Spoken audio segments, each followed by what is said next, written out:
As details emerge about the shooting rampage through Midland and Odessa, eyes are turning to the Texas Capitol.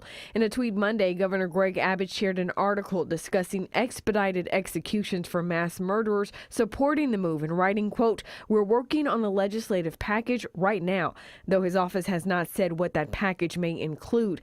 And that same day, Lieutenant Governor Dan Patrick appeared on Fox News. One of the things, John, we have to do in this country is take a strong look at this ability for people to buy a weapon when they've been turned down by a background check. More specifically, Patrick wants to look at private gun sales with the exception of sales between family members. That's a real loophole in the law, and I think the NRA needs to get behind the president on that issue. But not all state leaders are on board with change. Representative Matt Schaefer, who represents the East Texas town of Tyler, raised eyebrows with this Twitter thread stating he will, quote, "say no to red flag pre-crime laws, no to universal background checks, no to bans on AR-15s or high-capacity magazines, no to mandatory gun buybacks.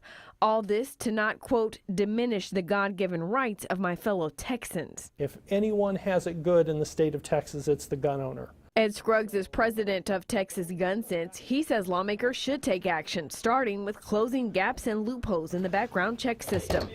No one's talking about taking weapons here.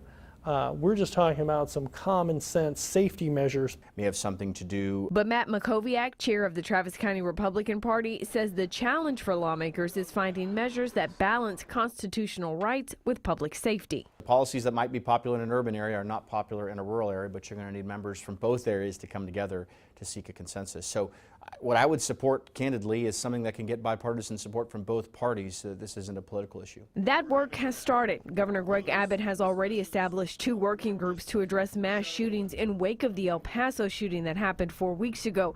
And he's said all options are on the table to create a safer Texas. Ashley Goodo, KVUE News.